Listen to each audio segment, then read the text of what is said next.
지금 이스라엘은 절망 가운데 있습니다. 바벨론의 공격으로 나라는 폐허가 되고 성전이 무너졌습니다. 그리고 바벨론의 포로로 잡혀와 있습니다.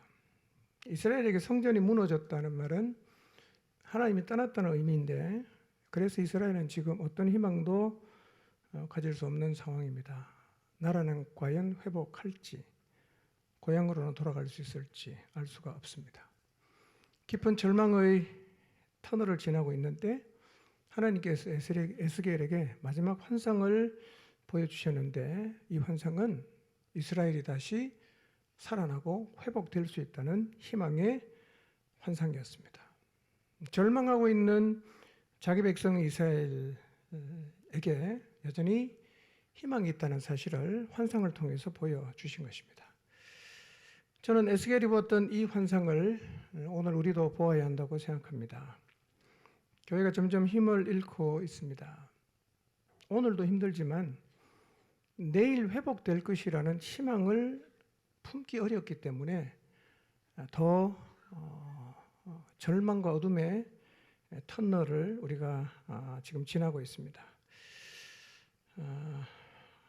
견디지 못해서 적지 않은 교회들이 문을 닫고 있습니다. 통계에 의하면 코로나 때 세금을 내는 교회 3,500개 교회가 문을 닫았다고 합니다. 지금 당장 문을 닫지 않았다고 해도 교회 안에서 다음 세대들이 교회를 떠나고 있습니다. 그리고 아직 남아있는 사람들의 신앙 자세도 많이 흐트러져서 그냥 가만히 둬도 내부적으로 무너져 내리고 있습니다. 교회는 지금도 복음을 들고 하나님을 모시고 있습니다. 그러나 문제는 복음과 하나님이 더 이상 능력으로 나타나지 않고 있고, 하나님과 복음이 듣는 사람뿐 아니라 전하는 사람에게도 더 이상 소망과 기대가 되지 못하고 있다는 것입니다. 하나님을 믿지 않는 사람, 복음을 믿지 않는 사람이 하나님과 복음을 기대하지 않는 건 당연한 일이죠. 그러나 그들이 기대하지 않는다고 해도 우리가 하나님의 복음을 확신하고 나갈 때 하나님이 복음이 그를 변화시킬 것입니다. 그런데 문제는 우리가 하나님과 복음에 대한 기대를 다 잃어버려서 더 이상 복음을 잘 말하지 않는다는 것입니다. 복음이 세상과 사람을 새롭게 한다는 믿음을 잃어버린 사람이 적지 않습니다. 들고 있는 복음의 칼날이 무뎌져서 더 이상 사람들의 마음과 영혼을 찌르지 못하고 있습니다. 왜 이 자리까지 나가게 되었을까요? 무엇이 잘못된 걸까요? 에스겔의 환상은 이 문제에 대한 해답을 줍니다. 에스겔이 본 환상은 여전히 우리에게 희망이 있다고 말합니다. 그리고 희망으로 가는 길이 무엇인지를 우리에게 정확하게 가르쳐주고 있습니다. 오늘 저는 어려운 시기를 보내고 있는 우리가, 한국교회가 희망으로 가는 길이 무엇인지를 함께 상고해 보려고 합니다. 먼저 설교 제목을 한번 읽어보겠습니다. 시작. 한 번 더 할까요? 시작. 한 번만 더 하겠습니다. 시작.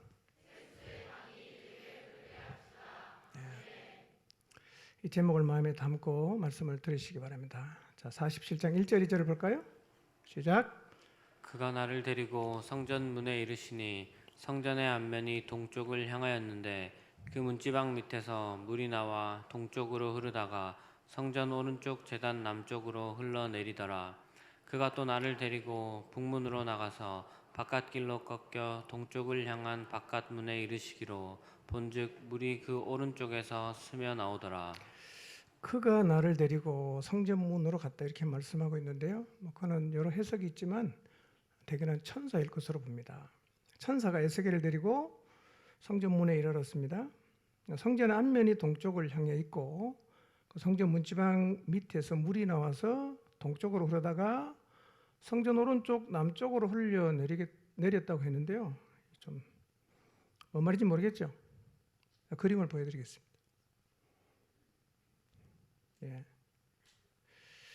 자, 성전이 보이십니까? 보이시죠? 동쪽, 남쪽, 북쪽 다 보이죠? 자, 그걸 가지고 한번 들어보시기 바랍니다. 물이 어디서 나옵니까? 성전 문지방에서 나와요. 처음에는 동쪽으로 쭉 흐르죠? 그러다가 오른쪽 제단의 남쪽으로 물이 흘렀죠? 자, 그때 천사가 에스겔을 데리고 북문으로 나가요. 북문 보셨습니까? 거리로 나가서 꺾여서 동쪽을 향한 문에 다시 이르게 했어요. 자, 거기 이르러서 에스겔이 보니까 물이 성전 문제방에서 나왔던 물이 동문으로 지금 흐르고 있어요. 그리고 이제 물이 점점 흘러가다가 이제 강처럼 커지는 그림이. 물이 어디서 나왔다고요? 성전 밑에서 동문으로 나왔어요. 자, 동문이 어떤 문이냐면 동문은 여호와만 출입하는 문이에요. 자, 읽어볼까요? 에스겔 44장 1절 2절입니다. 시작. 그가 나를 데리고 성소의 동쪽을 향한 바깥 문에 돌아오시니 그 문이 닫혔더라. 여호와께서 내게 이르시되 이 문은 닫고 다시 열지 못할지니 아무도 그리로 들어오지 못할 것은 이스라엘 하나님 나 여호와가 그리로 들어왔음이라. 그러므로 닫아 둘지니라. 예, 여호와만 출입하는 문에서 물이 나왔다는 말이 의미가 뭐냐면 물의 기원이 누구라는 거예요? 하나님이라는 거예요. 이 생수의 기원이 하나님이다. 그리고 이 물이 흐르면서 황무하고 죽은 땅이 기름진 땅으로 변화됩니다. 아라바까지 흘러서 바다를 살립니다. 고기가 살아나고 어부가 그곳으로 모여듭니다. 그리고 그 물을 치게 되는 일이 일어날 것이라는 환상을 보여준 거예요. 살아나는 거죠. 이런 메시지입니다. 성전에서 생수가 흐르면 모든 것을 살릴 수 있다는 거예요. 모든 것을 살릴 수 있다. 여러분, 그래서 성전에서 가장 중요한 게 뭘까요? 성전에서는 생수가 흘러야 되는 거예요. 여러분, 성전의 크기가 얼마냐, 집기를 얼마나 금으로 만들었냐, 이게 중요한 게 아닙니다. 성전 되려면 반드시 뭐가 나와야 돼요? 생수가 나와야 돼요. 자, 오늘날 교회에도 가장 중요한 게 뭐예요? 건물이 얼마나 크냐, 사람이 얼마나 모이냐, 얼마나 지식층이 모이냐, 이게 중요한 게 아니고요. 세상을 살리는 생수가 얼마나 흐르고 있느냐 하는 것이 가장 중요한 거란 말이에요. 우리는 늘 이것을 살펴야 됩니다. 포정층 공동체 안에서 사람을 살리고 세상을 살리는 생수가 흐르고 있는가, 이걸 늘 봐야 된다는 거예요. 자, 2절에서 물이 동문 오른쪽에서 스며 나왔다라고 했는데, 이 스며 나왔다는 히브리 말이 파카입니다. 이것은 솟다는 의미거든요. 단순하게 물이 이렇게 배어 나오는 게 아니라 세차게 솟구쳐 나왔다, 그런 의미입니다.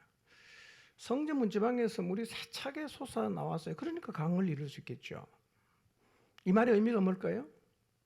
하나님에게는 세상을 살리고 변화시킬 수 있는 충분한 생수가 있다는 거예요.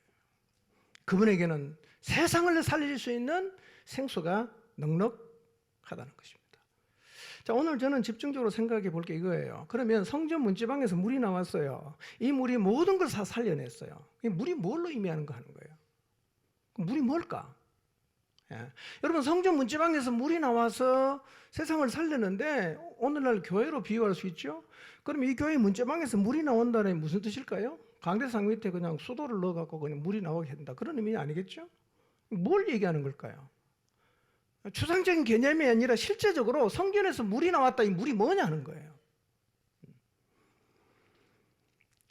자, 그걸 먼저 좀 살펴보겠습니다. 여러분, 물의 근원은 어디일까요? 지구 안에서 최초의 물은 어디에서 나왔을까요? 이 세상에 있는 모든 물의 근원을 쭉 따라가 보면 어디가 나오냐면 에덴 동산이 나와요. 자, 창세기 2장 8절에 10절 한번 볼까요? 시작. 여호와 하나님이 동방의 에덴에 동산을 창설하시고 그 지은 사람을 거기 두시니라. 여호와 하나님이 그 땅에서 보기에 아름답고 먹기에 좋은 나무가 나게 하시니 동산 가운데에는 생명나무와 선악을 알게 하는 나무도 있더라. 강이 에덴에서 흘러나와 동산을 적시고 거기서부터 갈라져 내 근원이 되었으니. 자, 하나님이 창조하신 에덴 동산 가운데 뭐가 있었죠? 9절에 보면 생명나무와 선악을 알게 하는 나무가 있었다 그랬어요. 이 두 나무는 하나님을 상징합니다. 자, 생명의 근원이 누구이시죠? 하나님이죠. 선악을 아시는 분이 누굽니까? 하나님이죠. 그래서 동산 중앙에 있는 두 나무는 뭘 상징하느냐? 하나님을 상징해요. 그리고 이 강이요, 에덴에서 흘러나와서 우선 동산을 적시고 거기서 갈라져서 네 개의 강이 돼요. 비손, 기온, 히데겔, 유브라데. 네 개의 강이 흘려서 온 세상을 향해 흘러갔단 말이에요. 그러니까 물의 근원이 어디입니까? 에덴의 중앙이에요. 결국 이게 무슨 얘기냐면 모든 생수의 근원이 누구라는 의미입니까? 하나님이라는 거예요. 모든 생수의 근원은 하나님이에요.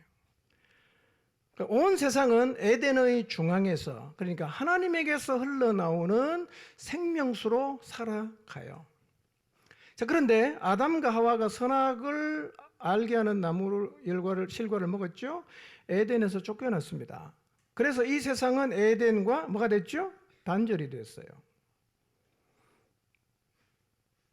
자, 그러면 인간은 다시 이 생명수를 마실 수 없게 되었을까요? 이제 그렇게 살다가 죽어야 될까요? 하나님은 인간들에게 다시 생명수를 주신단 말이에요. 어디를 통해 주십니까? 바로 성전이란 말이에요. 성전. 에스겔이 본 환상에서 어디에서 생수가 나옵니까? 성전에서 생수가 흘러나와요. 어느 쪽문을 통해서 나왔죠? 동문을 통해서 나왔다. 앞에 설명했죠. 동문이 어떤 문이라고요? 하나님만 출입하는 문이에요. 그런데 동문에서 생수가 나왔다는 말은 이 생수의 출처가 누구라는 거예요? 하나님이라는 거죠. 그러니까 사람을 살리고 치유하는 생수는 어디서 나오냐? 하나님에게서만 나온다는 거예요. 그럼 구체적으로 물이 뭐냐? 물이 뭔가? 뭐 가게 슈퍼에 가면 파는 생수 그건 아니죠? 그러면 사람을 살리고 세상을 살리는 이 물이 뭐냐는 거예요.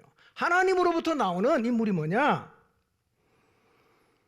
자, 물이 어떤 의미를 담고 있는지 한번 성경 역사를 생각해 보겠습니다. 에덴에서 흐르는 생명수가 온 땅을 적셨는데 아담의 선악과 사건으로 에덴과 세상이 단절이 되죠. 더 이상 에덴에서 생명수가 흘러나오질 않아요. 사람들이 가람을 느낍니다. 물을 찾아 헤매요. 그래서 인류 모든 문화의 발상지는 전부 다 물가입니다. 본능적으로 사람은 물로 가야만 내가 살 수 있다는 것을 알아요. 성경에서 말하는 대표적 물가가 애굽의 나일강, 그리고 바벨론의 티그리스와 유프라테스 강입니다. 여기에서 인간의 문명이 발생합니다. 메소포타미아 문명이라고 합니다. 그렇지만 이 물은 궁극적으로 사람을 살릴 수 없는 물이에요. 이 물은 사람을 살릴 수가 없어요. 성경은 이 물을 뭐라고 표현하냐면 터진 웅덩이라고 표현을 합니다. 자, 예레미야 2장 13절 한번 볼까요? 읽습니다. 시작. 내 백성이 두 가지 악을 행하였나니 곧 그들이 생수의 근원되는 나를 버린 것과 스스로 웅덩이를 판 것인데 그것은 그 물을 가두지 못할 터진 웅덩이들이니라. 자, 이스라엘 백성이 행한 두 가지 악이 첫째 뭐죠? 생수의 근원이 되시는 하나님을 버린 거예요. 둘째는 뭐죠? 이건 당연한 겁니다. 생수의 근원을 버렸으니까 어떡하겠어요? 갈급하니까 스스로 우물을 파게 돼 있어요. 근데 이것은 이스라엘 백성들만의 얘기가 아니라 오늘 우리의 얘기입니다. 하나님을 버린 사람은 자기 스스로 살아갈 궁리를 해요. 자기 스스로 웅덩이를 파요. 근데 성경은 이게 터진 웅덩이라고 말을 합니다. 인간들이 판 우물이 뭐냐? 그게 나일강과 메소포타미아에서 발생한 문명이라는 거예요. 여러분, 스스로 판 웅덩이는 물을 가둘 수 없는 터진 웅덩이에요. 그 인간은 하나님과 단절이 되다 보니까 터진 웅덩이를 의지하며 살 수밖에 없단 말이에요. 근데 이 물가에서 하나님은 하나님의 백성을 불러내요. 메소포타미아 문명의 물가에서 살고 있었던 한 사람이 있었습니다. 누굽니까? 아브라함이에요.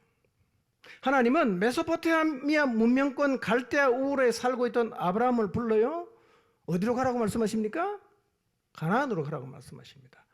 놀라운 사실은 가나안에는 강이 없어요. 강이 없습니다. 그리고 400년이 지난 다음에 하나님은 아브라함의 후손들을 나일강이 있는 애굽에서 역시 강이 없는 가나안으로 들어가게 하세요. 여러분 아시는 것처럼 가나안은 물이 귀한 땅이죠. 가나안에 가보면 와디라는 게 있는데요. 비가 오면 그냥 거리로 물이 그냥 넘쳐 흐릅니다. 근데 비가 겹치면 금세 물이 다 없어집니다. 근데 그 땅은 하나님은 젖과 꿀이 흐르는 땅이라 이렇게 말씀하세요. 진짜 못 쓸 땅이거든요. 여러분 하나님이 물이 있는 갈대아 우르와 물이 있는 애굽에서 물이 없는 가나안으로 왜 그 백성을 불러냈을까요? 이유는 이거예요. 내가 진짜 물이다. 내가 생수다. 이걸 알아라. 그래서 물이 있는 땅에서 물이 없는 땅으로 하나님이 부르신 거예요. 그리고 약속하십니다. 강은 없지만 내가 이른 비와 늦은 비를 적절한 시기에 너희에게 내려주겠다. 그렇게 말씀을 하셨어요. 하나님이요 이스라엘 백성을 물이 없는 가나안으로 이끄신 이유는 내가 생명의 물임을 알려주기 위해서입니다. 여러분 그래서요 성전 문지방에서 흐른 물이 뭐냐? 구체적으로 하나님이에요. 하나님.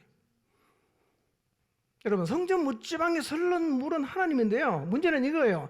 아담 이후에 아담도 떠나갔지만 아담 이후에 하나님의 부름을 받은 아브라함의 후손 이스라엘 백성이 가나안에 들어와서 어디를 그리워하느냐 하면 애굽을 그리워하는 거예요. 그리고 또 하나님을 떠나가는 거예요. 뭘 버린 겁니까? 생수를 버렸어요. 그래서 지금 이스라엘은 절망에 빠져 있어요. 여러분 오늘날 우리가 신앙생활을 하면서 절망에 빠져 있는 이유도 똑같습니다. 생수의 근원이 되시는 하나님을 버리고 스스로 엉덩이를 팔려고 하면 결국 우리의 삶은 피곤하고 지치고 절망하게 되어 있습니다. 생수의 근원이 되시는 하나님을 버린 것이 오늘 우리가 절망에 빠진 이유입니다. 여러분 삶이 메말라 있습니까? 여러분의 삶이 절망 가운데 있습니까? 희망이 없는 어둠의 터널을 지나고 있습니까? 잘 생각해 보십시오. 왜 그런가? 생수의 근원이 되시는 하나님을 버렸기 때문에 그런 현상이 생기는 거예요. 우리의 과제가 뭐겠어요? 하나님이 생수라는 사실을 믿고 전심으로 생명수가 되시는 하나님께로 돌아가는 거예요. 하나님께로 돌아가는 거예요. 자, 이 의미를 제가 설명드리겠습니다. 자, 그럼 두 번째로 성전 문지방에서 흘러 모든 것을 살린 물은 두 번째로 누구냐면 예수님이에요. 자, 요한복음 4장 14절 15절 한번 볼까요? 읽어봅니다. 시작. 내가 주는 물을 마시는 자는 영원히 목마르지 아니하리니 내가 주는 물은 그 속에서 영생하도록 솟아나는 샘물이 되리라. 여자가 이르되 주여 그런 물을 내게 주사 목마르지도 않고 또 여기 물 기르러 오지도 않게 하옵소서. 자, 예수님이 사마리아 여인을 만나서 하신 말씀이에요. 내가 주는 물을 마시는 자는 영원히 목마르지 않고 그 속에서 영생하도록 솟아나는 샘물이 된다. 내가 주는 물은 샘물이다. 무슨 얘기입니까? 예수님 자신이 영생하도록 솟아나는 샘물이 된다는 거예요. 여러분 예수님은 우리의 갈증을 풀어주고 메마름과 절망에서 우리를 다시 살리세요. 그러니까 성전 문지방에서 흘러나온 물은 두 번째로 누굴 의미합니까? 예, 영원히 솟아나는 샘물을 주시는 예수 그리스도를 상징합니다. 세 번째, 성전 문지방에서 흐른 물은 누굴 상징하냐면 성령님을 상징해요. 자, 요한복음 7장 37절 38절 봅니다. 읽습니다. 시작. 명절 끝날 곧 큰 날에 예수께서 서서 외쳐 이르시되 누구든지 목마르거든 내게로 와서 마시라. 나를 믿는 자는 성경의 이름과 같이 그 배에서 생수의 강이 흘러나오리라 하시니 이는 그를 믿는 자들이 받을 성령을 가리켜 말씀하신 것이라. 예수께서 아직 영광을 받지 아니하셨으므로 성령이 아직 그들에게 계시지 아니하시더라. 37절에 보면 명절 끝날입니다. 이 명절이 초막절이에요. 초막절 마지막 날 예수님께서 외쳐요. 누구든지 목마르거든 내게로 와서 마시라. 나를 믿는 자는 성경의 이름과 같이 그 배에서 생수의 강이 흘러나올 거다. 이렇게 말씀하셨어요. 그 다음에 생수의 강이 뭔지 설명하시죠? 그게 믿는 자들이 받을 성령을 가리킨다. 이렇게 말씀을 하시고 계십니다. 결국 이런 얘기입니다. 성전 문지방에서 흘러내린 물이 뭐냐면 삼위 하나님이에요. 성부 하나님, 성자 하나님, 성령 하나님이에요. 여러분, 삼위 하나님으로부터 흘러내리는 생수는 지금도 콸콸콸 흘러넘치고 있어요. 우리의 고민이 있어요. 이 하나님에게는 이렇게 놀라운 생수가 있는데 왜 생명수가 흐르는 결과들이 우리의 삶에서 나타나지 않는가 하는 거예요. 에스겔이 본 환상에서 생수는 모든 걸 다 살려내는데 그 생수의 근원이 되시는 하나님을 우리가 믿고 있는데 왜 생수가 흐르는 결과들이 우리의 삶에서 나타나지 않고 있는가 하는 거예요. 이게 우리의 고민이죠. 자, 이 부분은 결론에 대해서 제가 다루도록 하겠습니다. 자, 근데 성전 문지방에서 이제 생수가 쭉 흘러나오는데 어떤 일이 일어났는가 한번 살펴보겠습니다. 7절부터 12절입니다. 시작. 내가 돌아가니 강 좌우편에 나무가 심이 많더라. 그가 내게 이르시되 이 물이 동쪽으로 향하여 흘러 아라바로 내려가서 바다에 이르리니 이 흘러내리는 물로 그 바다의 물이 되살아나리라. 이 강물이 이르는 곳마다 번성하는 모든 생물이 살고 또 고기가 심이 많으리니 이 물이 흘러 들어가므로 바닷물이 되살아나겠고 이 강이 이르는 각처의 모든 것이 살 것이며 또 이 강가 어부가 살 것이니 엔게디에서부터 에네글라임까지 그물 치는 곳이 될 것이라. 그 고기가 각기 종류를 따라 큰 바다의 고기같이 심이 많으려니와 그 진펄과 개펄은 되살아나지 못하고 소금 땅이 될 것이며 강 좌우가 먹을 가실나무가 자라서 그 잎이 시들지 아니하며 열매가 끊이지 아니하고 달마다 새 열매를 맺으리니 그 물이 성소를 통하여 나옴이라. 그 열매는 먹을 만하고 그 잎사귀는 약재료가 되리라.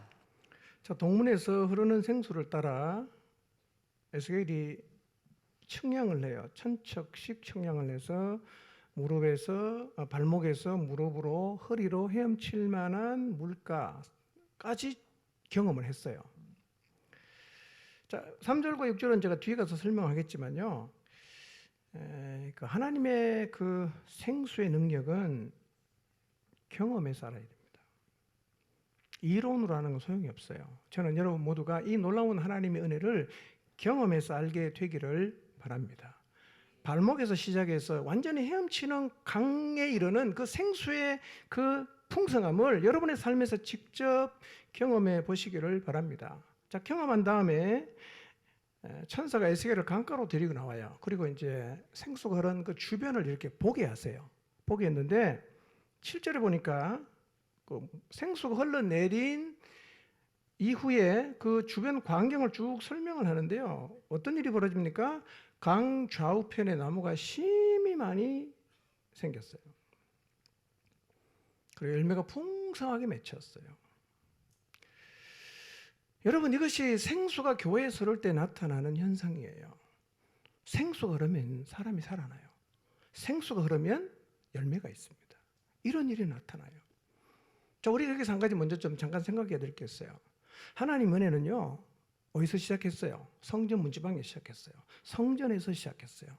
그런데 그 하나님 은혜는 성전에만 머물질 않아요. 어디 갑니까? 온 세상을 향해 나가지 않습니까? 여러분, 하나님 은혜는 성전에만 머무르면 안 돼요. 우리끼리 즐거워하고 우리끼리 은혜를 나누고 사는 것으로 만족하면 안 됩니다. 교회는 생수를 세상으로 흘려보내서 세상을 살려내는 사명을 받았어요. 그래서 교회가 지향해야 될 곳은 어디냐면 세상이에요. 나 구원받았네, 너 구원받았네, 맨날 이 노래하고 우리끼리 앉아서 즐기고 살면 하나님 기뻐하지 않습니다. 우리는 세상을 지향해야 돼요. 근데 이 물이 계속 흘러서 아라바로 내려가고 바다에 이르르는데요. 이 흘러내리는 물이 바다를 살릴 것이다, 이렇게 말씀하셨는데요. 여러분, 여기서 말하는 살아난 아라바 바다가 어디일까요? 아라바 바다. 이 아라바 바다는요, 여러분이 잘 아시는 사해입니다. 염해 혹은 사해라고 부르는 것입니다. 여러분, 사해는요, 요단강에서 매년 5억 4천만 톤의 물이 흘러 들어오는데요. 작년에 가보니까 그만큼 물이 안 흘러요. 막아버렸어요. 들어가면 그냥 물이 없어지니까 물을 막아서 이제 다른 용도로 많이 쓰더라고요. 그리고 그 외에 몇 개의 강으로부터 물이 흘러 들어오는데요. 이 사해는 해저 400m입니다. 위치가 399m예요. 그럼 물이 들어가면 안 흘러가고 그냥 거기서 모여 있다가 다 증발을 하거든요. 그러다 보니까 다른 바다보다 염도가 한 한 10배 정도가 돼요. 물이 너무 짜니까 아무 생명체도 자랄 수 없는 죽음의 바다입니다. 그런데 에스겔이 보여준 환상이 뭡니까? 생수가 흘러 들어가니까 사해가 살아나는 거예요. 사해가 살아나요. 이제 사해는 죽음의 바다가 아니라 생명의 바다가 되었어요. 소금물이 단물로 바뀌니까 고기가 살기 시작합니다. 어부들이 찾아옵니다. 어부들은 엔게디에서 에네글라임까지 그물을 칩니다. 그리고 큰 바다의 고기같이 각기 여러 종류의 고기가 거기서 살게 돼요. 하나님은요, 이 강이 흐르는 각처에 모든 것이 살아나게 하셨어요. 여러분, 사해가 어떤 것인지 유대인들은 잘 알고 있습니다. 그런데 사해가 이렇게 바뀐다는 것은 불가능한 일입니다. 그러나 하나님의 생수가라니까 불가능한 사해가 살아나는 기적이 일어났어요. 여러분, 생수가라면 오늘날 우리에게도 이런 기적이 일어날 수가 있습니다. 여러분, 제가 그림 하나 보여드릴게요. 이 사해 그림을 보세요. 사해와 주변이 이렇게 변했어요. 그림을 잘 보시면 여러분이 보시는 오른쪽 끝에 보면 성전 문지방에서 물이 나오죠? 보입니까? 그 다음에 이제 동문으로 나갔죠? 그 다음에 에스겔이 지금 발목, 무릎, 허리 헤엄치고 있죠? 주변에 나무가 엄청 많죠? 밑에 보세요. 누가 있어요? 어부가 있죠. 이제는 아무것도 없었어요. 황폐한 땅이었어요. 저는 하나님으로 인해 우리 집안과 우리의 주변 환경이 이렇게 변화되는 기적이 일어나게 되기를 바랍니다. 여러분의 가정 황폐하십니까? 여러분의 가정 너무 황량하십니까? 하나님의 생수가라면 가정이 변합니다. 환경이 완전히 바뀌게 될 것입니다. 이 하나님의 역사를 기대하시기를 바랍니다. 12절을 보면요, 강 좌우가에는 각종 먹을 과실나무가 자라서 잎이 시들지 않고 열매가 끊이지 않고 달마다 새로운 열매를 맺게 되는데 이유를 이렇게 설명합니다. 그 물이 성소로부터 흘러내리기 때문이다. 성소로부터 흘러내리니까 그 물이 가는 곳마다 어떤 일이 벌어지냐? 살아나고 열매 맺는 일이 일어났다고 말씀하고 있습니다. 여러분, 성소에서 물이 흘러내리기만 하면 살아나는 역사가 일어납니다. 이 사실을 믿으시기 바랍니다. 이 사실을 기대하시길 바랍니다. 여러분, 오늘 우리 가운데서 생수가 흐르면요, 살아나는 기적이 일어나요.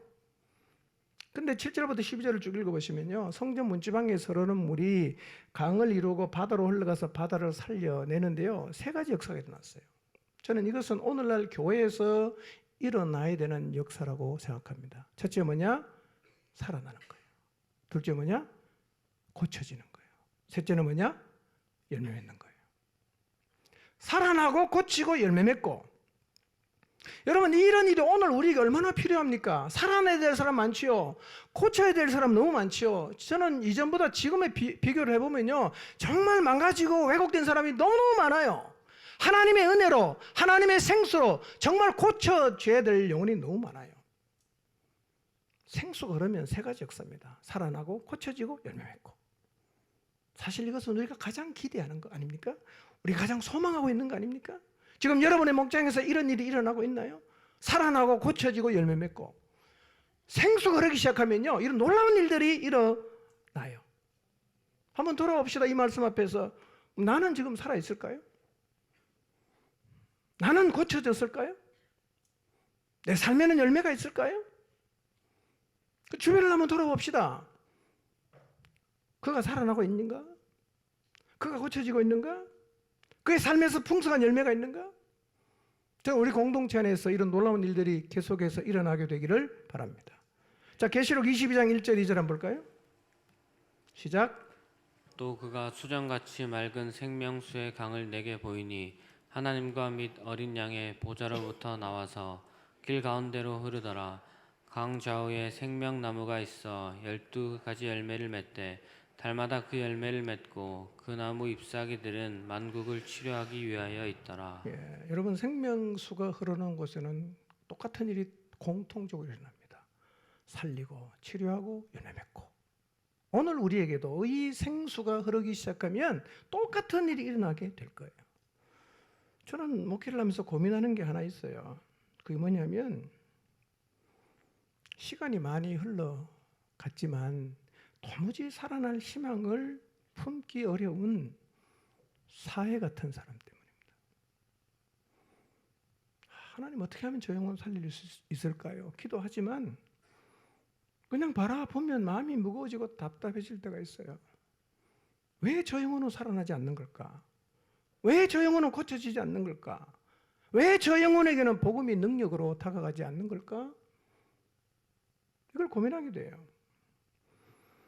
이 말씀 묵상하면서 여러 사람이 생각이 났어요. 사회 같은 사람이 생각났어요. 살아나지 않는 A 형제, B 형제, C 자매. 안 되나 저 친구는? 저 자매는 안 되나? 그러나 저는 오늘 이 말씀을 통해서 다시 희망을 품게 되었습니다. 사회가 살아난다면 그 사람도 살아날 수 있겠구나. 관건은 하나님의 생수가 우리 안에 흐르게 하는 것이구나. 이걸 깨닫습니다. 하나님의 생수가 흐르면 살아납니다. 이 사실을 믿으시기 바랍니다.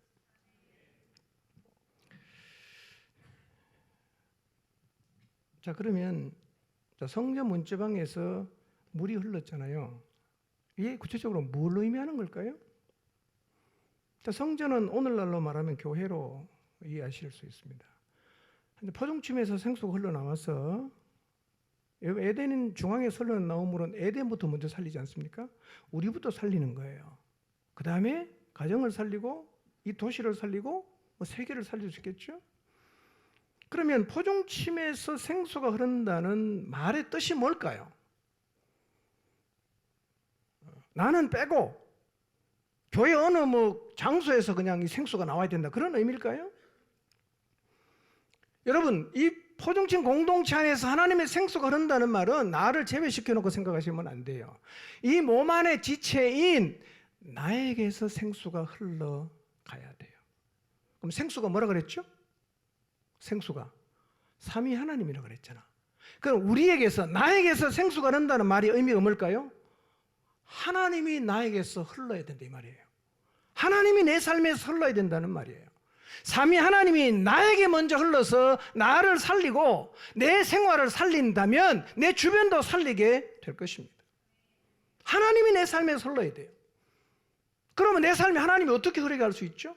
하나님이 내 삶에 흐른다, 이게 무슨 뜻입니까? 많이 묵상했어요. 이렇게 정리했어요. 여러분, 생수이신 하나님이 우리의 삶에 흐른다, 이 의미는요, 첫 번째, 삼위 하나님이신 성령을 따라 행한다는 말입니다. 성령을 따라 행한다. 여러분, 지난 한 주 지나면서 여러분 안에 살아계셔서 진리 가운데로 이끌어 가시는 성령님을 인식해 보신 적 있습니까? 성령님이 주시는 말씀을 들어보신 적 있습니까? 아니면 너무 바빠서 한 번도 성령님을 생각을 못 하셨나요? 여러분, 우리 안에 성령님이 다 계십니다. 믿는 자 안에는. 그런데 우리 안에는 성령의 이끄심만 있는 게 아니라 육체의 욕구도 있어요. 육체의 욕구가 너무 강하면 우리는 성령의 욕구를 한 번도 느껴보지 못한 채로 살아갈 수도 있습니다. 우리가 육체의 욕구만을 따라 살아가게 되면 우리의 삶에 하나님이 흐르질 않아요. 하나님이 우리의 삶에 흐르게 하려고 하면 성령을 따라 행해야 되는데, 성령을 생각지도 못하는 사람이 어떻게 성령을 따라 행할 수가 있겠어요? 우리 안에는 언제나 두 가지 욕구가 있어요. 육체의 욕구와 성령의 욕구가 있어요. 그런데 힘이 센 게 나를 끌고 가는 거예요. 힘이 센 게. 육체의 욕구가 힘이 세면 늘 육체의 욕구가 나를 끌고 갑니다. 그러나 반대로 성령의 욕구가 힘이 세지면 성령의 욕구를 따라 살아가요. 그럼 여러분, 지난 한 주간 어느 욕구를 따라 살아갔는지 한번 생각해 보세요. 우리는 성령을 따라 행해야 됩니다. 어떻게 성령을 따라 행할 수 있을까요? 우선요, 성령님이 여러분 안에 계신다는 사실을 인식하십시오. 할 수 있는 대로 성령님에게 집중하십시오. 아, 그분 내 안에 계시지. 그분에게 집중하십시오. 이 시간 여러분이 생각해 보셔야 될 게 있어요. 자, 성령을 따라 행함에 있어서 항상 이 부딪히는 게 있어요. 그게 육체의 욕구거든요. 자, 그러면 나를 끌고 가는 육체 강한 욕구가 뭔가? 그거를 한번 생각해 보시기를 바랍니다. 일상 속에서 나를 끌고 가는 이 강한 육체 욕구가 뭔가? 그걸 생각해야 돼요. 정직한 게 안 되십니까? 참는 게 안 되십니까? 탐욕을 못 이깁니까? 정욕을 못 이깁니까? 자식을 못 이깁니까? 나를 끌고 가는 강한 육체의 정욕이 뭔가를 생각해 보시길 바랍니다. 아무 생각 없이 그냥 그 따라가면 우리의 삶에서 하나님이 흐르질 않아요. 막아서야 됩니다. 그리고 내 안에 계시는 성령님을 기억해야 돼요. 그리고 성령을 따르려고 해야 됩니다. 여러분 안에 강한 육체의 욕구가 생길 때마다 꼭 기억하십시오. 여러분 안에 계시는 성령님을. 그리고 그 성령을 따라 행할 때 하나님이 우리의 삶에서 비로소 흐르기를 시작해요. 저는 여러분 모두가 성령을 따라 행하게 되시기를 바랍니다. 성령님을 생각하십시오. 두 번째, 하나님이 내 삶에서 흐른다는 말은 우리가 그분 안에, 그분의 말씀 안에 거한다는 말이에요. 그분 안에, 그분 말씀 안에. 자, 요한복음 15장 4절과 7절을 읽어봅니다. 시작. 내 안에 거하라. 나도 너희 안에 거하리라. 가지가 포도나무에 붙어 있지 아니하면 스스로 열매를 맺을 수 없음 같이 너희도 내 안에 있지 아니하면 그러하리라. 내가 내 안에 거하고 내 말이 너희 안에 거하면 무엇이든지 원하는 대로 구하라. 그리하면 이루리라. 예수님이 하신 말씀이죠. 포도나무 비유에서 하신 말씀이에요. 여러분, 하나님이 우리의 삶에 흐르게 하려면 주님 안에 거해야 합니다. 거한다는 이 헬라어는 메노라는 말인데요. 이런 뜻입니다. 머무른다, 존재한다, 그런 뜻이에요. 그러니까 하나님이 우리의 삶에 흐르게 하려고 하면 우리가 주님 안에 머물러야 돼요. 신비한 건요, 하나님은 우리가 주님 안에 머물도록 우리를 불러요. 그리고 그분이 우리 안에 머물 것을 보장을 하십니다. 그러니까 우리가 주님 안에 있고 주님은 언제나 내 안에 계세요. 신비로운 일이죠. 그런데 주님이 우리 안에 계신다는 건 조금은 추상적이에요. 안 보이잖아. 주님 우리 안에 거한다는 게 생각인가? 뭐 추상적 관념인가? 뭐 그렇게 생각할 수 있어요. 그런데 성경은 우리에게 이렇게 의미를 설명해 주고 있어요. 우리가 예수님 안에 거한다는 말은 그의 말씀이 우리 안에 머무르게 한다는 말이란 말이에요. 하나님의 말씀이 우리 마음에 거하게 하는 거예요. 그게 예수님 안에 거하는 겁니다. 그러니까 우리가 일상을 사는 동안 하나님 말씀을 계속 생각해야 됩니다. 계속 생각해야 돼요. 죄의 욕구가 생길 때, 육체의 욕구가 생길 때 그 대응하는 하나님 말씀이 생각나야 돼요. 그리고 그 말씀에 머물러야 돼요. 여러분, 하나님이 우리의 삶에 흐르기 시작하면요, 하나님은 힘으로 경험됩니다. 힘으로 경험돼요. 그냥 어떤 개념이 아니에요. 진짜 힘으로 경험되는 거예요. 그래서 하나님이 우리의 삶에 흐르기를 시작할 때 나타나는 결과가 있어요. 첫 번째 뭐냐? 말씀대로 행하게 돼요. 자, 요한일서 2장 6절 한번 볼까요? 시작. 그의 안에 산다고 하는 자는 그가 행하시는 대로 자기도 행할지니라. 그의 안에 산다고, 이 산다고라는 말이 원문은 매너하고 똑같습니다. 그의 안에 머무른다고 하는 자는 그가 행하시는 대로 자기도 행한다 그래요. 여러분, 주님 안에 머물러 보세요. 하나님 말씀대로 행할 수 있습니다. 주님 안에 머무르지 않으면 하나님 말씀대로 사는 게 굉장히 어려워 보이는데요, 주님 안에 머무르고 말씀 안에 머물기를 시작하면 사라집니다. 사라져요. 이때 생명의 역사가 나타나는 거예요. 자, 두 번째 어떤 일이 벌어지냐? 요한복음 15장 5절을 보십시오. 읽습니다. 시작. 나는 포도나무요 너희는 가지라. 그가 내 안에 내가 그 안에 거하면 사람이 열매를 많이 맺나니 나를 떠나서는 너희가 아무것도 할 수 없음이라. 그래서 그리스도 안에 머물면 두 번째로 열매를 맺게 돼요.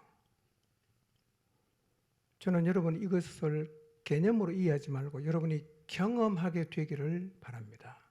주님 안에 머무르면 주님이 우리 안에 흘러요. 주님이 우리의 삶이 흐르면 제일 먼저 내가 살아나요. 그리고 내 주변 사람을 살리게 돼요. 세상은 어떻게 살리느냐 이런 방식으로 살리는 거예요. 우리 모두의 삶에서 하나님이 흘러야 돼요. 내가 먼저 살아나요. 그리고 이 흐른 생수가 옆으로 흘러갈 때 주변도 살리게 되는 것입니다. 그래서 4절 말씀 보면 그리스도 안에 머물지 않으면 열매를 맺을 수 없다.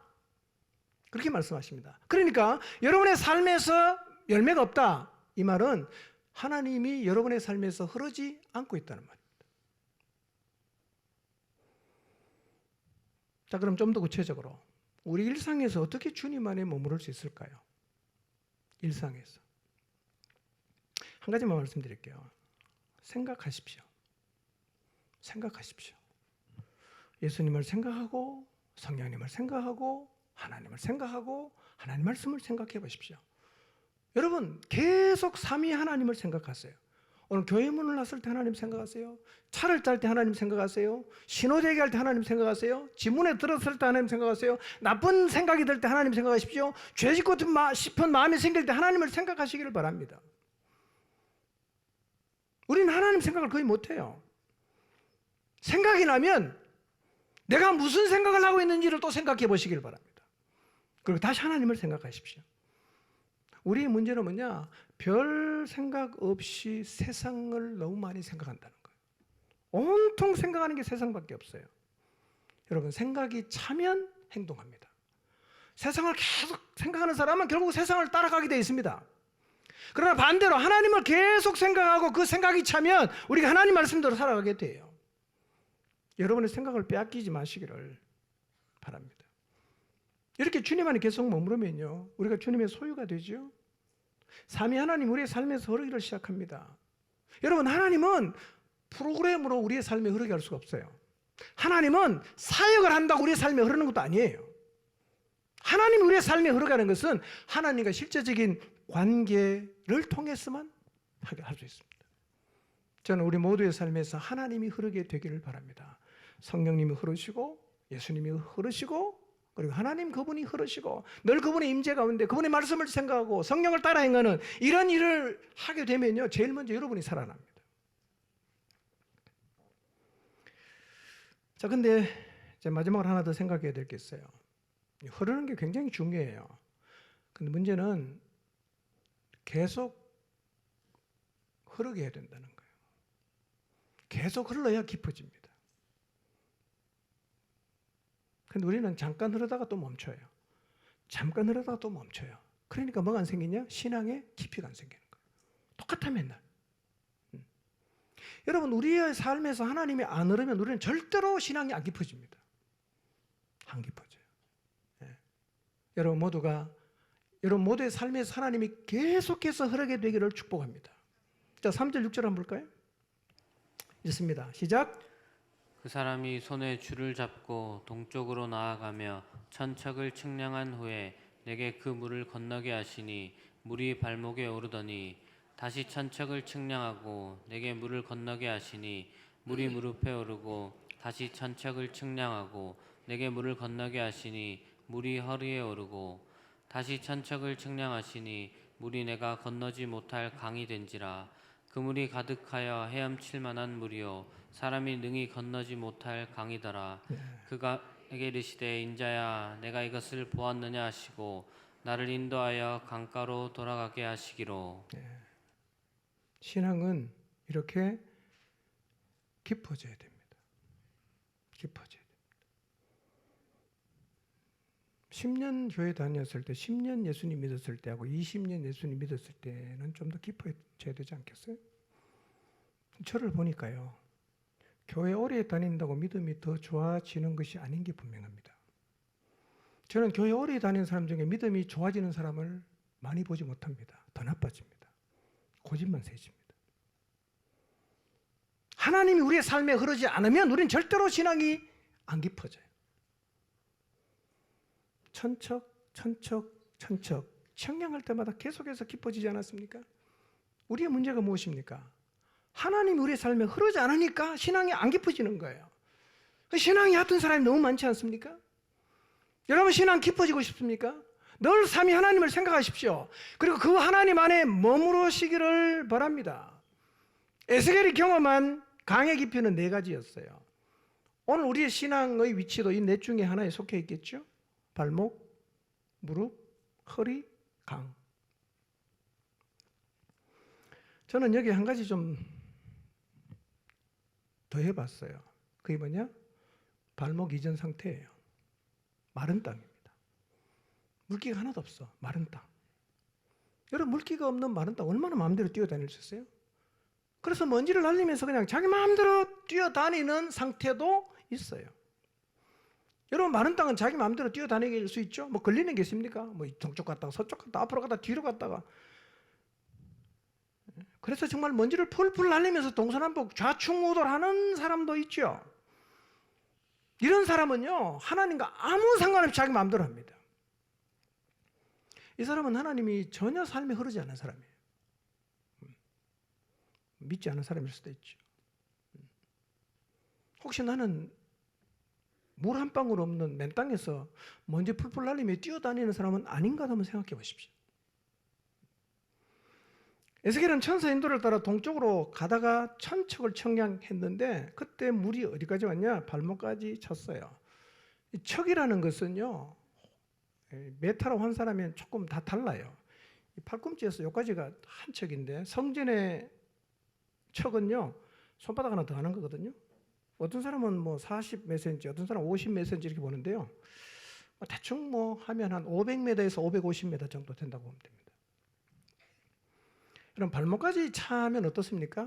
흐르는 물이어도 비교적 자유롭게 다닐 수 있죠. 그래서 하나님 은혜가 발목까지 온 사람은 자기 생각이 좀 강해요. 혹시 여러분 이런 생각을 하고 계시지 않습니까? 나는 신앙생활은 하지만 내가 하고 싶은 것만 하겠다. 내가 이해되는 것만 하겠다. 이 사람이 발목까지 온 사람이죠. 요 정도 수준에 있는 사람은 자기 주장이 좀 강해요. 자기가 하고 싶은 대로 하려고 합니다. 하나님의 은혜에 이끌림을 제대로 받지 못하는 사람이에요. 이런 사람이 교회 안에 적지 않죠. 이런 사람이 다수가 되면 교회는 큰일 납니다. 그 다음 천척을 더 청량했어요. 어디까지 갔죠? 무릎까지 찼어요. 무릎까지 차는 신앙도 있습니다. 여러분, 고여있는 물이 아니라 흐르는 물은요, 무릎까지 차도 물의 영향을 받아요. 물이 세차게 흐르면요, 무릎까지 와도 정신 놓으면 쓰러집니다. 물이 세차게 흐르면요. 그러니까 무릎까지 가는 신앙은요, 하나님의 영향을 조금 받기를 시작한 상태입니다. 이 자리만 가도요, 천방지축으로 뛰어다닐 수가 없어요. 물이 무릎까지 찼기 때문에. 요 정도 되는 사람은 뭐냐면 하나님의 영향을 조금 받는 사람이에요. 아직 자아가 있고 뭐 자기 주장이 있긴 하지만 무릎까지 차면요, 그렇게 예전 발목에 있을 때처럼 천방지축으로 못 뛰어다닙니다. 은혜가 조금 경험이 되는 사람이에요. 자, 그 다음에 천척을 더 청량했으면 어디까지 갔죠? 허리까지 찼어요. 허리까지 찬 신앙이 있어요? 여러분, 흐르는 물이 허리까지 차면요, 물의 영향을 거의 받는다고 봐야 됩니다. 물이 허리까지 차면요, 마음대로 못 뛰어다닙니다. 마음대로 움직이지 못하죠? 그래서 신앙이 그래도 허리까지 차는 사람은요, 공동체 안에서 자기 주장이 거의 없어요. 말씀이 이끌고 하나님이 이끄는 대로 거의 갑니다. 자기 생각이 없는 건 아니야. 있어. 그런데 하나님의 은혜가 나를 이끌기 때문에요, 내가 원하고 싶은 일, 내가 하고 싶은 일이 아니라 하나님 말씀대로 따라가요. 허리까지 좀 그랬습니다. 자, 그 다음에 천척을 더 청량했어요. 이번에는 헤엄칠 만한 물이고 사람이 능히 건너지 못할 강이 되었다, 이렇게 말씀하고 있습니다. 네 번째 신앙은요, 헤엄을 쳐야 될 정도로 완전히 하나님의 은혜에 잠기는 신앙이 있어요. 이 사람은 하나님께 완전히 사로잡힌 사람이라고 볼 수가 있습니다. 이 사람은 내 생각이나 주장이 없어요. 하나님 말씀하시면 그 길 가다가 죽더라도 아멘하고 순종함으로 나가는 사람입니다. 이런 사람은 지속적으로 하나님이 자기의 삶에 흐르는 사람이에요. 이런 사람을 통해서 교회가 살아나고, 이런 사람을 통해서 가정이 살아나고, 이런 사람을 통해서 세상이 살아납니다. 저는 교회 지도자의 모습이 이러해야 한다고 생각합니다. 교회 오래 다닌 모든 사람의 모습이 이러해야 한다고 생각합니다. 교회 안에 있는 중직의 사람의 모습이 이러해야 한다고 생각합니다. 왜냐하면요, 살아난 사람만이 살릴 수 있어요. 깊이 가본 사람만이 깊이 있는 곳으로 안내할 수가 있습니다. 여러분, 자기가 살아난 경험이 없는 사람은 다른 사람 못 살리고요, 깊은 곳에 가본 경험이 없는 사람은 자기도 다른 사람을 깊은 곳으로 이끌어 갈 수가 없거든요. 그러니까 교회를 끌고 가는 사람은 이미 그 경험을 한 사람이 해야 되는 거예요. 여러분, 우리 안에는 어떤 사람이 많을까요? 한번 생각해 보십시오. 지금 내가 서 있는 자리는 어딜까요? 나는 지금도 여전히 마른 땅을 먼지 날리며 뛰어다니듯 그렇게 뛰어다니면서 그냥 좌충우돌하고 그냥 여기 사람하고 붙고 저 사람하고 붙고 이런 모습으로 신앙생활을 하고 계십니까? 이런 사람 많으면 교회는 늘 시끄럽죠. 늘 시끄럽죠. 이 사람 다투고 저 사람하고 다투고 이 문제 때문에 또 그냥 열내고 저 문제 때문에 열내고. 여러분, 이것은 교회다운 교회 모습이 아니에요. 그런 사람이 많으면 교회는 아무것도 할 수가 없어요. 깊어져야 돼요. 점점 깊어져야 돼요. 깊어지는 사람이 많으면요, 하나님의 성수가 우리 안에 엄청 흐르지 않습니까? 그러면 세상을 살리는 교회가 될 수가 있다는 겁니다. 여러분, 꼭 기억하십시오. 신앙은 깊어져야 됩니다. 깊어져야 됩니다. 발목까지 차서 열이 그냥 마음대로 뛰어다니면서 자기 주장 하나 계속하는 사람이 많아지면 교회도 살아나지 않고 세상은 당연히 못 살리겠죠. 그런데 깊은 곳으로 나가는데 가장 중요한 게 뭐냐? 하나님이 우리의 삶에서 계속 흘러야 됩니다. 오늘 여러분의 삶에서 하나님이 흐르게 되기를 바랍니다. 이번 한 주 하나님이 여러분의 삶에서 흐르게 되기를 바랍니다. 이번 한 달 하나님이 여러분의 삶에서 흐르게 되기를 바랍니다. 앞으로 여러분의 인생 가운데 하나님이 계속 흐르게 되기를 바랍니다. 그때 살아나는, 사회가 살아나는 기적을 우리도 보게 될 것입니다. 그러기 위해서 날마다 성령님에게 집중해서 성령의 인도를 받으시기를 바랍니다. 예수님 안에, 오직 말씀 안에 머무시기를 바랍니다. 그래서 하나님이 계속 내 삶에서 흘러서 점점 하나님 은혜가 깊어지고 강을 이루어 나도 살리고 세상을 살리는 충만한 삶을 살아가게 되시기를 주님의 이름으로 축복합니다.